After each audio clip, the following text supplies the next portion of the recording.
Selamat datang kembali. Hari ini kita mau coba urai bersama ya sebuah aturan main baru yang penting banget. Betul, ini Peraturan Menteri Pendidikan Dasar dan Menengah Nomor 3 Tahun 2025. Ya, tentang sistem penerimaan murid baru atau SPMB. Ini gantian aturan yang lama kan yang 2021 itu? Benar sekali, ada beberapa perubahan signifikan. Nah, misi kita hari ini yaitu biar Anda semua bisa lebih paham inti sistem baru ini. Berlaku untuk TK, SD, SMP, SMA, sampai SMK. Dan tujuannya mulia ya, memberi kesempatan adil buat pendidikan berkualitas dekat rumah. Betul. Juga meningkatkan akses buat keluarga yang mungkin ekonominya kurang dan juga teman-teman penyandang disabilitas.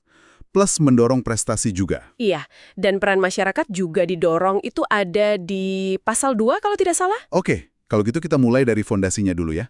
Prinsip dasarnya apa sih SPMB baru ini? Jadi landasannya itu prinsip objektif, transparan, terus akuntabel, berkeadilan, dan satu lagi tanpa diskriminasi.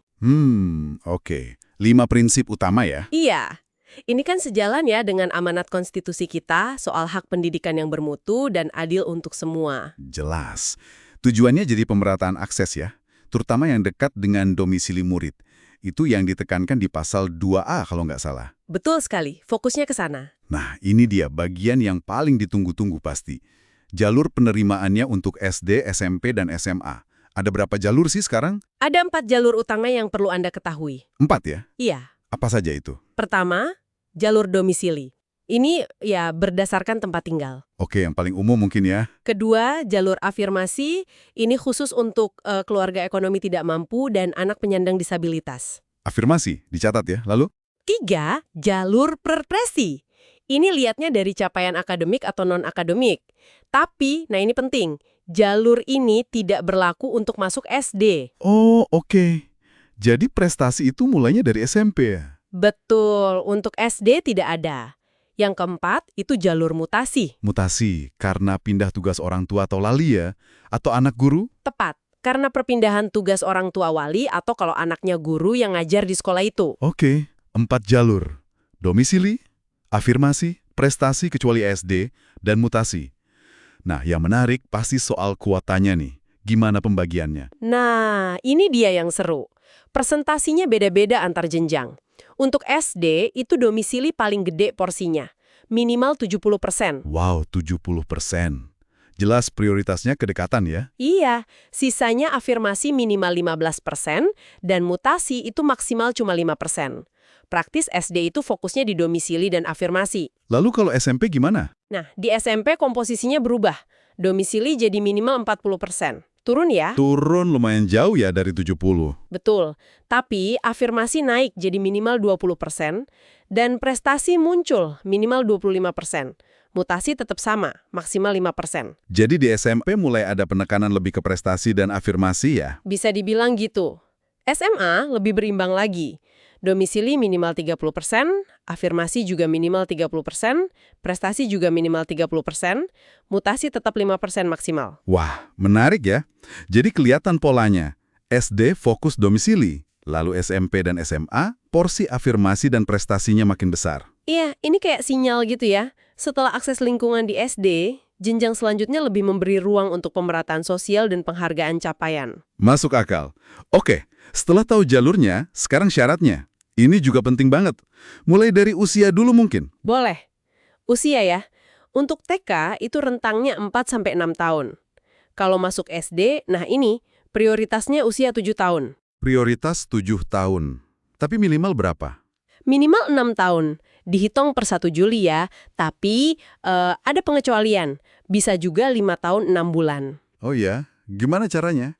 Itu kalau ada rekomendasi dari psikolog atau dewan guru yang menyatakan anaknya punya kecerdasan atau bakat istimewa dan sudah siap sekolah. Oke, jadi ada ruang untuk anak yang memang sudah siap ya. Lanjut ke SMP dan SMA SMK. SMP itu usia maksimal 15 tahun per 1 Juli juga. Kalau SMA atau SMK maksimal 21 tahun per 1 Juli. Sip, jelas soal usia. Nah, ada satu hal lagi yang tadi sempat disinggung, soal tes calistung untuk SD. Ini beneran dihapus ya? Beneran. Sangat jelas disebut di pasal 11 ayat 5 dan pasal 42 ayat 2. Tidak ada tes baca, tulis, hitung untuk seleksi masuk SD. Wah, ini pasti melegakan banyak orang tua ya. Fokusnya jadi bukan ke situ lagi berarti. Betul, mungkin lebih ke kesiapan belajar secara umum ya. Nah, lanjut ke bukti domisili. Ini juga krusial. Pakai apa buktinya? Pakai kartu keluarga atau KK. Dan syaratnya, KK itu harus sudah diterbitkan minimal 1 tahun sebelum tanggal pendaftaran SPMB. Minimal 1 tahun ya. Kalau kakaknya baru gimana? Misal baru pindah atau ada kasus orang tua meninggal, cerai gitu? Nah, itu ada pengecualian.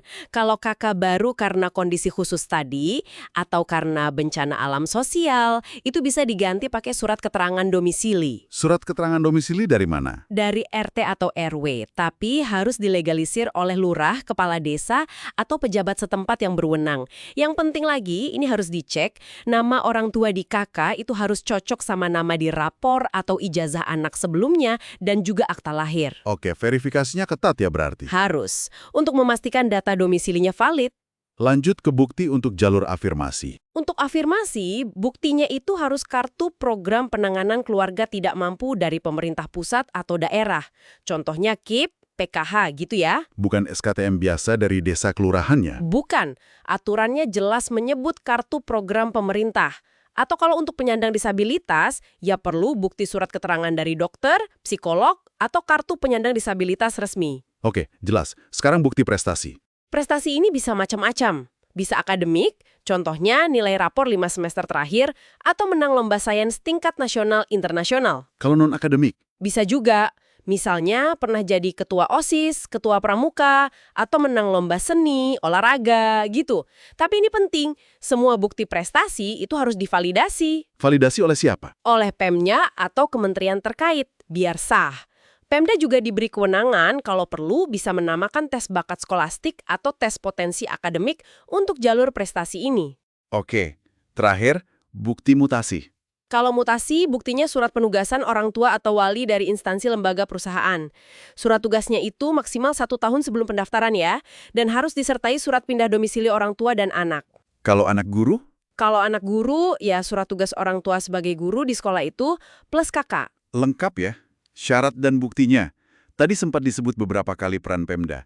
Kayaknya penting banget ya peran mereka di sistem baru ini. Oh, sangat penting. Pemda itu yang menetapkan petunjuk teknis atau juknis pelaksanaan SPMB di daerahnya masing-masing.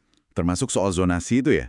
Nah, itu dia. Menetapkan wilayah zonasi itu tugas krusial Pemda. Nggak gampang loh ini. Kenapa nggak gampang? Karena harus mempertimbangkan banyak hal. Sebaran sekolahnya gimana, terus sebaran domisili calon muridnya, ini datanya dari Dapodik dan Dukcapil, sama kapasitas atau daya tampung sekolahnya. Wah, butuh data akurat dan koordinasi kuat ya? Tepat sekali. Makanya perlu koordinasi intensif antar dinas. Dinas pendidikan, Dukcapil, sampai dinas sosial juga dilibatkan. Oke, sedikit ke SMK nih. Ada yang beda nggak seleksinya? Ada sedikit perbedaan. Untuk SMK, selain lihat rapor dan prestasi, bisa juga ada tes bakat dan minat. Kan disesuaikan sama bidang keahlian yang dipilih ya? Masuk akal. Ada kewajiban khusus buat SMK? Ada. SMK itu wajib memprioritaskan minimal 15% kuotanya untuk calon dari keluarga tidak mampu atau penyandang disabilitas. 15% ya?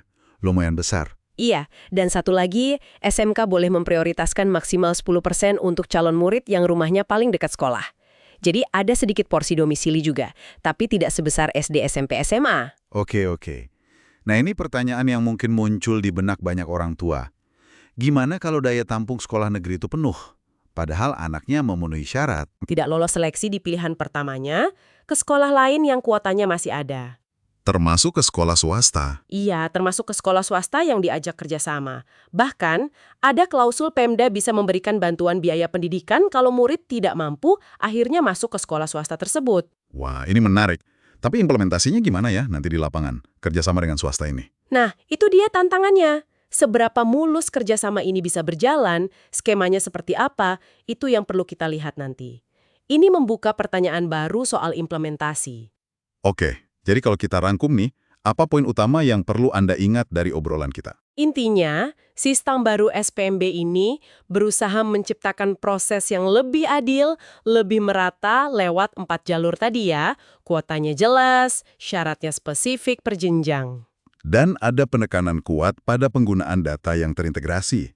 Dapodik, Dukcapil, data sosial, semua dipakai. Peran PMNW juga jadi sangat sentral. Betul, mulai dari perencanaan sampai pelaksanaan. Dan kabar baik tadi, tidak ada lagi tes calistung untuk masuk SD. Itu penting dicatat. Sip.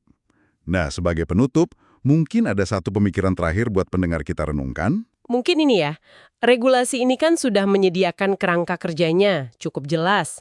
Tapi tantangan sesungguhnya itu selalu ada di implementasi di tingkat daerah. Maksudnya? Ya, seberapa efektif nanti Pemda benar-benar bisa melakukan pemetaan wilayah dan perhitungan daya tampung yang akurat, supaya tujuan pendidikan berkualitas dekat domisili itu bukan cuma slogan, tapi benar-benar tercapai untuk setiap anak.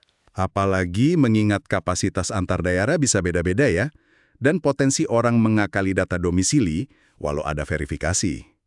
Nah, itu dia. Jadi pertanyaannya, mekanisme pengawasan seperti apa sih yang paling efektif nanti untuk memastikan semua ini berjalan sesuai harapan di luar sekedar pelaporan formal yang memang diwajibkan di peraturan ini? Itu mungkin yang perlu kita cermati bersama ke depan.